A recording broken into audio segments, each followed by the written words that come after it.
Olá pessoal, sejam bem-vindos a mais um vídeo em nosso canal. Este vídeo é sobre as origens da filosofia. Vamos conferir?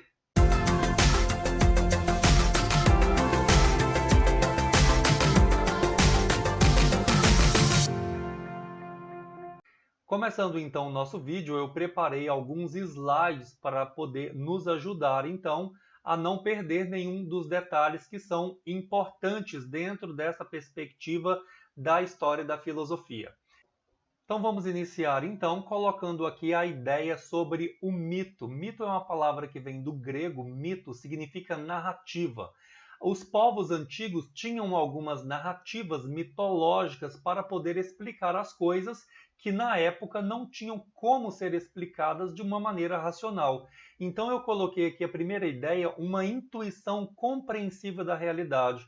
Em um outro vídeo do canal, nós falamos sobre os tipos de intuição. São tipos de conhecimento que não há explicação sobre eles. São conhecimentos que simplesmente vêm a nós, como por exemplo, quando alguém passa um café, eu estou sentindo o cheiro, eu já tenho em mente então que alguém está fazendo um tipo de bebida que nós chamamos e convencionamos por café. Não é uma simples história inventada, estas raízes se fundam nas emoções e afetividade. As pessoas sentem, elas manifestam toda esta mitologia como se fosse a própria verdade. Para elas é a própria verdade, ou seja, estão diante de alguma coisa que não conhecem, há algo temeroso, desconhecido, misterioso no mundo, sobrenatural. Por isso então que os povos antigos traziam então esse tipo de pergunta sobre a vida, queriam saber qual é a origem do mundo e qual é a origem dos deuses. E então é a partir de uma adesão de fé, eles começam então a questionar e trazer respostas que hoje nós temos como respostas que são miraculosas, enfim. Então, antes de darmos prosseguimento sobre a mitologia, só trouxe uma imagem da coruja para a gente poder fazer uma pequena reflexão e darmos os próximos passos. A coruja de Minerva. Minerva é o nome da deusa latina e no grego esta deusa tem o nome de Atena. Atena, por ser considerada então deusa da razão, ela tem então esta coruja como uma das suas simbologias, porque é um animal de vida noturna, sempre alerta, tem uma visão diferenciada, muito aguda e consegue enxergar no escuro e pode girar quase que completamente a sua cabeça. Ou seja, em filosofia, isso nos dá perspectivas de olhar as coisas por muitos ângulos. Por isso que quando as pessoas nos fazem algum tipo de colocação e a gente pensa, eu tenho que ver por outra perspectiva para eu poder ver se eu concordo ou se eu discordo do que essa pessoa está me falando. E aí temos aqui uma passagem sobre Hegel, que ele vai falar sobre a filosofia e a ave de Minerva. Hegel diz o seguinte, que a filosofia, como pensamento do mundo, ela só aparece quando a realidade efetuou e completou o processo da sua formação. É na maturidade dos seres que o ideal se ergue em face do real. Quando a filosofia chega, com sua luz crepuscular ao mundo já anoitecer, é quando uma manifestação de vida está prestes a findar. Quando as sombras da noite começam a cair, é que levanta o voo do pássaro de Minerva. Bom, nós temos aqui então uma ideia que vai dizer assim que a filosofia, como este tipo de pensamento, ela vai ser apresentada ao mundo quando um outro tipo de explicação que não puder mais ser sustentada, esse outro tipo de comunicação chegar então ao seu fim. Esse tipo de comunicação então não for mais suficiente para nos explicar sobre as questões da mitologia, como por exemplo as questões de todos os rituais de passagem, enfim. Trouxe uma outra passagem aqui de Mircea Eliade, ele vai dizer que uma das características do mito é fixar os modelos exemplares de todos os ritos e de todas as atividades humanas significativas. Desse modo, os gestos dos deuses são imitados nos rituais. Então, alguns teólogos e ritualistas hindus, eles vão dizer assim, que aquilo que os deuses fizeram, os humanos também estão fazendo, uma forma de imitar as próprias ações dos deuses. E toda a nossa vida ela é completamente marcada por tipos de rituais.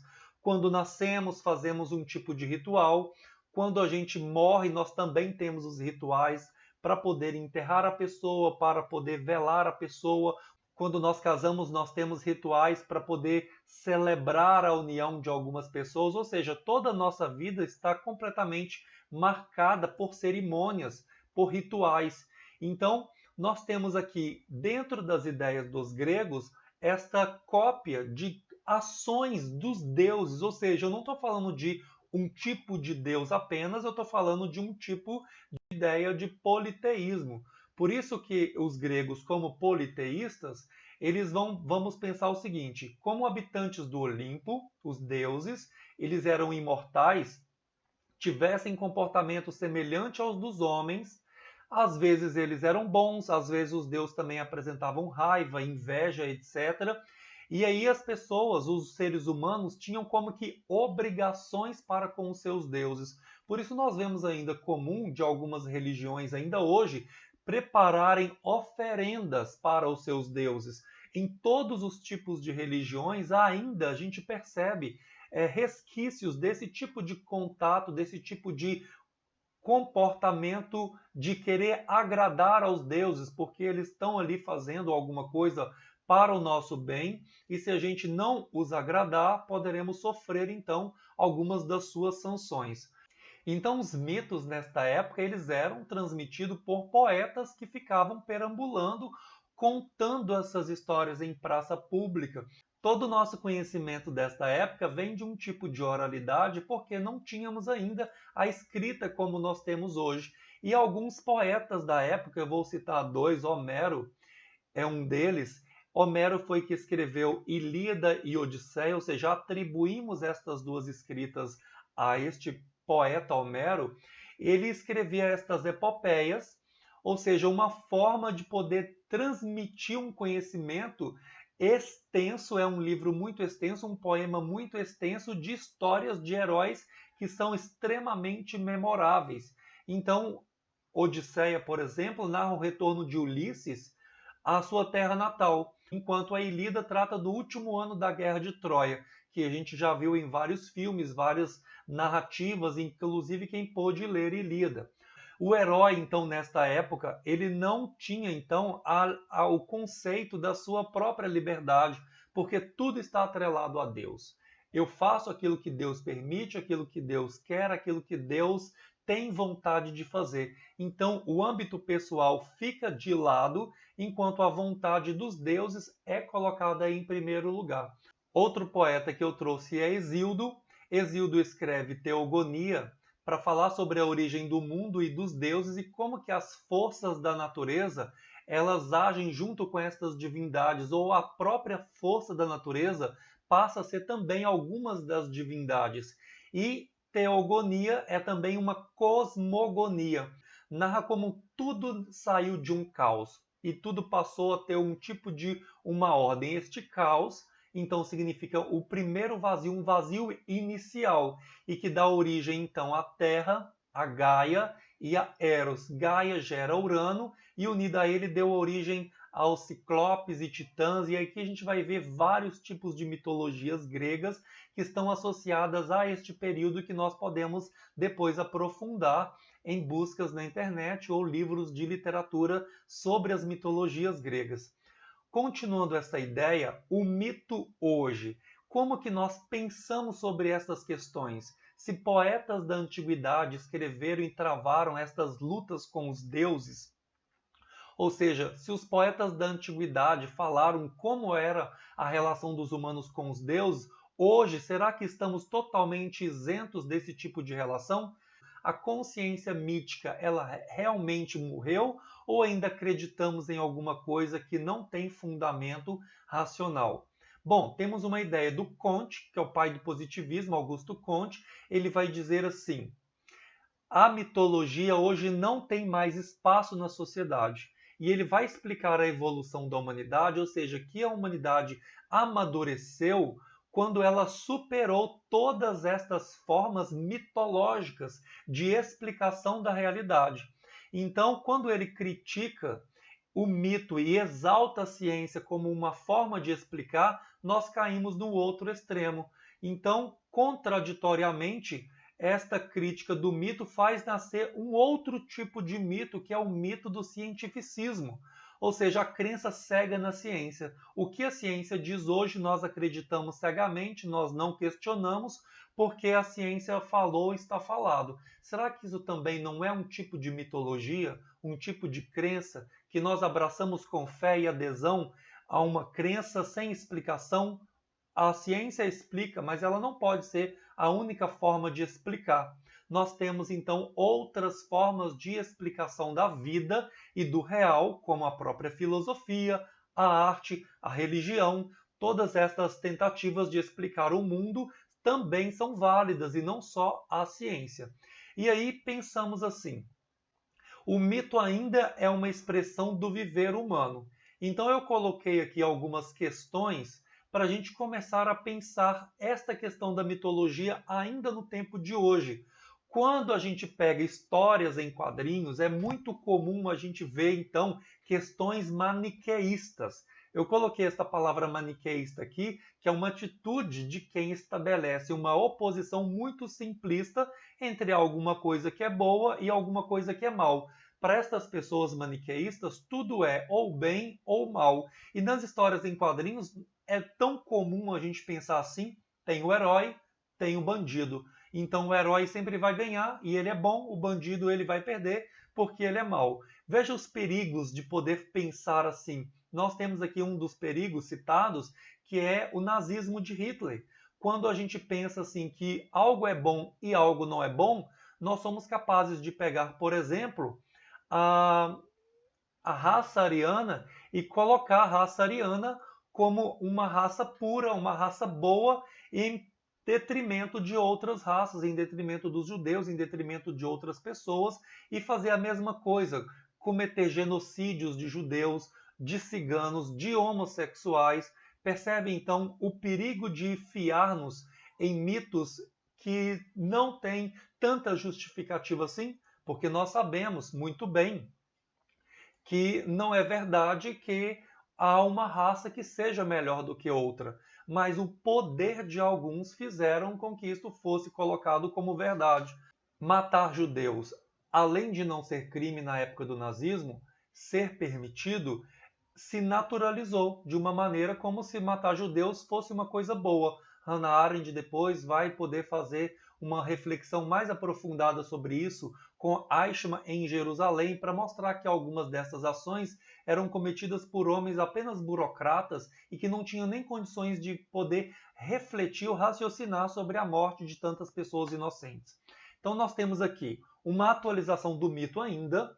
Nós podemos colocar que apenas este ano de 2020 os homossexuais então puderam começar a doar sangue, porque nós ainda acreditávamos, ou a sociedade acreditava, algumas pessoas, por base em alguns preconceitos, que estas pessoas que são os homossexuais, todos pertencem a um grupo de risco, como se a essência deles fosse grupo de risco, então não podem doar sangue. Por inúmeros motivos que depois vocês podem procurar lá nas leis para saber o que levou a proibir e o que levou a permitir agora. A mulher ainda hoje, então por base em preconceitos, ainda tenta conquistar um espaço dentro da sociedade, dentro do mercado de trabalho. Nós temos preconceitos com os árabes, como se todos os árabes fossem homens bombas, etc. E esta lista não acaba aqui. Nós sabemos que há muito mais dentro desta lista de preconceitos. E a partir de então, nós precisamos fazer uma desconexão de toda esta mitologia para a gente entrar em um novo momento da filosofia, ou seja, do próprio nascimento da filosofia. Então, nós vamos ver aqui um processo pelo qual a gente passa pela consciência mítica e chegamos então a uma consciência filosófica, e isso começou lá na civilização grega, ou seja, não lá na civilização grega teve o início fundamental dessa consciência racional, mas nós vamos começar a contar a partir daqui como a filosofia surge na Grécia a partir do século VI a.C. Então, alguns autores, inclusive, vão chamar este período de milagre grego, mas de milagre não teve nada, foram muitos anos para a gente poder fazer esse tipo de transição. E aí nós temos algumas coisas que contribuíram, por exemplo, a invenção da escrita, a moeda, a fundação da cidade. Isso tudo colaborou para que a gente tivesse, então, uma nova perspectiva. Por exemplo, a escrita, a moeda e a polis. Quando surge a escrita, ela assume uma função diferente. Ela é ligada, então, a uma religiosidade, é ligada, então, a um misticismo e ela vai ser dessacralizada para poder, então, escrever a história de um povo ou escrever e contar, narrar aquilo que realmente acontece. Os objetos que nós usávamos nas trocas também tinham conotações sagradas. A moeda, então, foi inventada e então ela passou a ser um tipo de troca, de produto, de mercadoria. Agora eu tenho uma moeda para trocar por uma outra mercadoria e eu não tenho mais, então, toda aquela simbologia sagrada, efetiva, afetiva com os bens que pertencem a tal pessoa, porque tal pessoa foi escolhido por Deus, por isso tem mais valor, etc. E o nascimento da cidade, da polis, que buscava então ao mesmo tempo uma isonomia, ou seja, buscava garantir então que todos tivessem um tipo de igualdade e uma isegoria, ou seja, igualdade de falar na cidade, de falar nas assembleias, de igualdade também da fala. Mas nós sabemos que nem todos aqueles que estavam dentro das cidades tinham participação efetiva política. Expressar-se por meio dos debates fez nascer a política e os cidadãos livres, ricos ou pobres, eles tinham acesso à Assembleia. Apesar de todas as decisões serem feitas pelos cidadãos livres, sejam eles ricos ou pobres, nós tínhamos ainda um tipo de democracia excluía deste processo político escravos e estrangeiros. Então, tinham ali as pessoas que participavam e depois as pessoas que não podiam participar de nenhuma maneira, que não tinham cidadania e não podiam participar da vida política. Sobre esse tema, nós vamos ter outros vídeos que depois vai aprofundar o nascimento da polis, o nascimento da política e os filósofos que participaram deste processo. E agora, então, é importante a gente perceber como que nasceram, então, as primeiras ideias para sair de uma ideia mitológica e entrarmos, então, em uma ideia especificamente filosófica. Por isso, nós temos os primeiros filósofos. Então, eles viveram por volta do século 7 ao século 6 a.C. e depois ficaram conhecidos como filósofos pré-socráticos, porque nós vamos centralizar depois, dentro da filosofia grega, a figura de Sócrates, os filósofos que vêm antes de Sócrates e os filósofos que vêm após Sócrates. Então, estes pré-socráticos, eles também são conhecidos como filósofos da natureza, filósofos da physis. Pré-socráticos, filósofos da physis. Eles escreviam em prosas, porque eles abandonaram, então, aquela maneira poética e característica das epopeias, como nós vimos lá em Homero e Hesíodo. E entre estes primeiros filósofos, nós temos Pitágoras, que foi o primeiro a utilizar esta palavra filosofia. Filosofia significa amor ao conhecimento, amor à sabedoria. Ou seja, os deuses são aqueles que detêm o conhecimento e a sabedoria, cabe ao homem apenas ser um amigo, um amante deste conhecimento, se aproximar dos deuses ou da sabedoria divina. Então, quanto mais eu me aproximo desta sabedoria, mais eu me torno filósofo. Então, estes primeiros pensadores centraram a atenção na natureza e elaboraram as concepções que nós conhecemos como cosmologia. Vamos fazer um estudo, então, de como nasce o cosmo, um estudo de como nasce estas primeiras reflexões. Então, como primeira coisa, precisamos ter em mente que o arquê é o fundamento de todas as coisas. E buscar o arquê é buscar a compreensão de tudo aquilo que constitui todas as coisas. Estamos buscando, de uma outra maneira, o próprio divino aqui. Buscavam este arquê na natureza e por isso nós vamos chamá-los de filósofos da physis ou filósofos da natureza também. E o princípio é aquilo que derivam e se resolvem todas as coisas, aquilo que permanece imutável, ou seja, aquilo que, mesmo nas várias formas que pouco a pouco se assume, se mantém igual a ele mesmo. Este arquê, então, não tem início, não tem fim, ele é o princípio de todas as coisas, com ele nasce todas as coisas e com ele se encerram também todas as coisas. Vemos que nós temos aqui, bem que primariamente ainda, de uma maneira embrionária, a ideia de Deus como nós concebemos no cristianismo. Ela vai ser desenvolvida. Até chegarmos próximos dos eleatas, esta ideia também de Deus vai ser melhor desenvolvida e elaborada para a gente chegar à compreensão dos deuses como nós temos a ideia hoje de Deus ou dos deuses. Primeiro filósofo, então, Tales de Mileto. Temos aqui Tales, é um matemático, astrônomo, um filósofo, e Tales vai dizer que o arquê é água. Por que ele coloca como água? Água é o princípio de todas as coisas para Tales, é o arquê, porque tudo que possui água tem vida. Ao que possui umidade tem vida. Se eu corto uma planta, eu encontro umidade, encontro água, encontro vida. No corpo humano é constituído a maior parte por água, então é vida. Se eu cavo a terra, eu encontro água. Também tenho vida, ou seja, tudo tem água, tudo tem vida. Por isso o mundo está cheio de deuses. Ou seja, tudo é vivo, tudo tem alma. Panpsiquismo, ou seja, o ímã que atrai um pedaço de ferro, nós percebemos que a natureza possui um tipo de ânima, alma que anima todas as coisas. E esta ânima também está nos animais, nas plantas, está nos minerais. Nós temos tipos diferentes de ânima, porque tudo é vivo, tudo tem vida. Tudo vem da água, se sustenta pela água.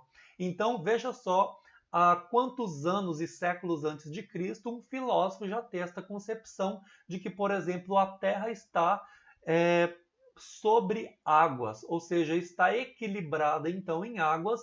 Esse tipo de raciocínio já foi a abertura para a gente pensar e começar a pensar sobre o próprio logos, sobre a própria verdade, a própria racionalidade dentro da filosofia.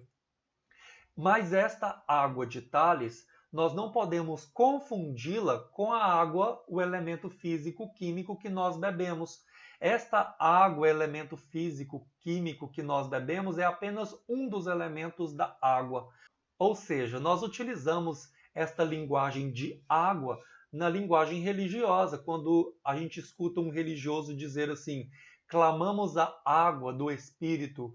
Ou seja, quando um religioso diz que clama a água de Deus, a água do Espírito, o lugar não enche de água o elemento físico-químico. Eles não vão morrer afogados literalmente. Então, utilizamos esta metáfora para falar que este elemento água é o elemento totalizante, é a própria divindade que está ali nesta água totalizante de Tales de Mileto, ou a água que nós clamamos em algumas das nossas orações. Bom, com efeito, esta água é o próprio divino para Tales. E destina-se, enquanto a tal, eliminar logo todos os deuses do politeísmo fantástico poético do mundo dos gregos. Todas aquelas histórias fantasiosas agora tendem a ser agora relativizadas, pensadas de uma outra maneira, porque nós agora começamos a pensar de uma maneira mais racional. E na sequência vem o filósofo Anaximandro de Mileto, provavelmente foi aluno de Tales, discípulo de Tales. Ele vai se aprofundar nesta problemática que foi apresentada por Tales, e ao contrário, quando ele vai pensar o arquê, ele vai dizer que o arquê ele tem que ser infinito, porque a água já não é algo que podemos chamar de arquê, porque a água vem de alguma coisa. Vem de quê? Tales não explica. Ele vai dizer, esta coisa é algo infinito, ou seja, uma natureza infinita indefinida, e desta natureza provém todas as coisas. Ele tem uma palavra, um termo utilizado para isso, que é o apeiron. O apeiron é aquilo que está privado de limites, porque se Deus ou se o divino tivesse algum tipo de limite, este Deus já não poderia mais ser este Deus ou esta divindade. Teria então outra divindade que gerou esta divindade que possui limites. Então esta divindade tem que ser algo que está privada de limites, não pode ter nenhum tipo de limite, ela é ilimitada. Este ápero, então, dá origem a todas as coisas que nós conhecemos. Eis como se explica a gênese do cosmos para Anaximandro. De um movimento que é eterno, garante-se os primeiros dois contrários fundamentais, frio e calor, originalmente de natureza líquida. O frio teria sido, em parte, transformado pelo fogo-calor, formava a esfera periférica no ar. A esfera do fogo dividiu-se em três, originou o Sol, a Lua e os astros. O elemento líquido, recolhido nas cavidades da Terra, constituiu os mares. Vejam só como que ele tenta, de uma maneira mais racional, explicar, então, como que o universo se formou ou foi criado, diferente de uma explicação apenas mitológica de dizer que foi Deus que quis assim e assim criou. Imaginado como sendo cilíndrica, a Terra permanece suspensa sem ser sustentada por nada, mas continua firme por causa da igual distância de todas as partes, ou seja, uma espécie de equilíbrio entre as forças. Já não está mais sobre água, mas está em nada. Estas ideias, então, começam a ser discutidas e outros filósofos vão somando outros tipos de explicação. Temos então aqui Anaxímenes de Mileto. Ele vai dizer assim: o princípio deve ser infinito, sim. Ok, concorda com o seu antecessor, mas ele deve ser pensado como ar. Ele já traz um outro elemento da natureza para ser colocado no debate aqui. Por que que tem que ser o ar? Ar não somente, mas ar infinito. Como a nossa alma, ou seja, um princípio que dá vida, é o ar que dá vida a todas as coisas. Porque o ar se presta melhor do que qualquer outro elemento às diversas variações e transformações para fazer nascer qualquer outro elemento, como por exemplo, o ar, ao se condensar, resfria-se tornando água e depois terra, e ao distender, ou seja, rarefazendo-se e dilatar, esquenta e se torna fogo. Então aqui os estudantes de química poderão visualizar com mais clareza. Seria realmente o ar uma opção mais racional e melhor explicada do que simplesmente um infinito, o ar infinito. E chegamos então aqui em um dos dois últimos pensadores deste nosso vídeo, que é Heráclito de Éfeso. Nada permanece imóvel. E nós temos então uma frase muito famosa de Heráclito, que todo mundo já deve ter escutado em algum momento, que não se pode descer duas vezes no mesmo rio e não se pode tocar duas vezes uma substância mortal no mesmo estado, pois por causa da impetuosidade, da velocidade da mudança, ela se dispersa e se reúne, vem e vai. Nós descemos e não descemos pelo mesmo rio, nós próprios somos e não somos. Ou seja, nós não podemos entrar no mesmo rio duas vezes porque as águas que nos banham, elas se passam. Ninguém consegue se banhar naquela mesma água. A pessoa que entra no rio já não é a mesma pessoa que sai do rio. Quando eu comecei a gravar este vídeo, eu estou em constante mudança, em constante mutação, como diria Raul Seixas, sou uma metamorfose ambulante. O meu corpo está aqui lutando com as minhas células para manter as células mais fortes no lugar e mandando para fora todas as células mortas. Onde eu ando, eu deixo aqui um rastro de vida versus morte ao mesmo tempo. Morrendo para manter esta vida, vivendo para poder que esta morte também seja equilibrada. Por isso que nós podemos dizer que nós somos e não somos, porque para ser aquilo que somos, em determinado momento, eu devo não ser mais o que era no momento anterior. E para eu continuar a ser, eu tenho que não ser mais o que eu sou agora, e isto é uma constante. Isto nós chamamos em Heráclito de devir. Devir é uma constante mudança. tudo está em constante mutação. Tem alguma palavra para a gente guardar para Heráclito? A palavra é mudança, movimento. Tudo se movimenta. O devir, ao qual tudo está destinado, ele caracteriza por contínua passagem de um contrário ao outro, ou seja, coisas frias se aquecem, quentes se resfriam, úmidas secam, etc. O jovem envelhece e o vivo morre, e daquilo que está morto nasce uma outra vida jovem e assim por diante.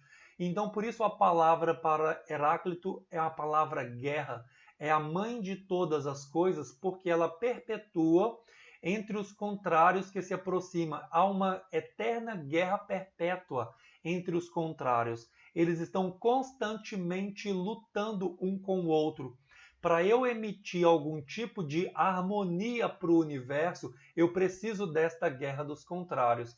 Para eu emitir algum tipo de harmonia, por exemplo, no instrumento de cordas, eu tenho que tensionar estas cordas. Tensionando e colocando estas cordas na tensão certa, eu faço com que elas emitam o som harmônico que elas possuem. Ou seja, eu preciso desta tensão, eu preciso então desta guerra constante e perpétua. E o perene escorrer de todas as coisas e o devir universal revelam-se como esta harmonia dos contrários. É justamente nesta tensão que a harmonia também se apresenta. E somente em contenda nós vamos perceber então a possibilidade do outro lado. Só faz sentido eu falar então em saúde diante de uma doença. Só faz sentido eu falar em saciedade diante de fome. Não conheceríamos a palavra ofensa se não fosse justiça, vice-versa. Estes contrários estão em constante luta. E Deus seria então este constante mudar ou este constante devir. Por isso o elemento físico de Heráclito é o fogo. Deus e o elemento fogo podemos pensar. Deus é dia-noite, inverno-verão, guerra-paz. Deus é então esta contínua mudança e contínuo combate entre os contrários. Com efeito, o fogo está continuamente em movimento. É vida que vive da morte do combustível e continua a transformação deste em cinza, em fumaça, em vapores perene. Necessidade e saciedade, como diz Heráclito a respeito do seu Deus. Este fogo, então, seria como o raio que governa todas as coisas. E aquilo que governa todas as coisas é a própria inteligência, é o logos que nós tínhamos falado, é a razão, é a lei racional. Então nós temos aqui, então, dentro desta ideia de Heráclito, uma constante luta de contrários. Por outro lado, temos este pensador aqui chamado Parmênides. Ele vai trazer uma grande inovação radical para dentro da filosofia. Ele vai ser revolucionário, porque ele não vai mais continuar fazendo aquele tipo de cosmologia para explicar o nascimento do universo. Ele vai fazer, por outro ponto de vista, uma transformação desta cosmologia em uma ontologia. Ou seja, o que preocupa agora Parmênides é o ser. E é este ser que nós vamos agora discutir. Ele vai escrever o seu texto e coloca então a sua doutrina na boca de uma deusa, e esta deusa vai lhe revelar algumas verdades. Nós vamos falar apenas sobre a primeira verdade, ou seja, a primeira via, que é a via da verdade absoluta. Esta via da verdade absoluta traz o seguinte, que o ser é e não pode não ser. O não ser não é e não pode ser de modo nenhum. Ser e não ser, portanto, são significados integral e unívoco. O ser é positivo puro, o não ser é negativo puro. Um é o oposto do outro, é totalmente contraditório. Se eu tenho o ser, eu não posso ter o não ser. Diferente de Heráclito, que o ser e o não ser estão em constante harmonia e constante luta. Mas para Parmênides, eu tenho duas coisas totalmente diferentes. Então a argumentação é muito simples. Tudo aquilo que alguém pensa e diz é. Não se pode pensar e dizer alguma coisa a não ser pensando. Por isso que eu digo, às vezes algumas pessoas estão ali sozinhas e a gente pergunta, o que você está pensando? Ela, não estou pensando nada. É impossível pensar o nada. Sempre quando pensamos, pensamos alguma coisa específica. Então aqui trazemos uma outra questão que é muito importante. O nada é impensável e pensar e ser coincide, ou seja, pensar e ser para Parmênides é a mesma coisa. Se existe o ser, é necessário então que não exista o não ser. Percebe então aqui que estamos mais próximos daquilo que é o conceito de Deus, da nossa concepção, inclusive cristã, um ser que é, que existe e que não pode não ser. Ou seja, que se existir o não ser, este ser Deus vai dividir espaço com uma outra coisa que é o nada. Significa que algo fez este ser e que algo fez este nada? Não. Só existe uma coisa que é o ser. Em primeiro lugar, o ser é não gerado, ele é incorruptível. É não gerado, visto que se fosse gerado, deveria ter derivado de um não ser. O que seria absurdo, porque se existisse uma coisa que fosse o não ser, ele geraria as outras coisas, ele passaria a ser então o ser ou a divindade que gerou todas as coisas. Esta divindade então, ou este ser não tem passado nem futuro, é um eterno presente. Então é por estas razões que nós temos que pensar que este ser, que não tem passado, ele sempre foi, não tem futuro, ele sempre vai ser igual a ele é agora, ele também não se corrompe. E por conseguinte, ele também não se move, ele também não muda aquilo que ele é igual a ele mesmo e sempre será igual a ele mesmo. Porque se eu pressupor que ele modifique, existe alguma coisa então que faça com que ele modifique ou permita que ele se modifique, esta outra coisa passa a ser o ser ou passa a ser a própria divindade. E no caso de Parmênides, isto é impossível. Fechando então as nossas ideias, enquanto para Heráclito o devir é a única verdade, para Parmênides a verdade está na imobilidade do ser. Para ele, o movimento existe apenas no mundo sensível. Nós percebemos o movimento, é claro, essa cortina balança, as árvores estão balançando, mas isto é um tipo de ilusão, porque os sentidos não nos garantem a verdade.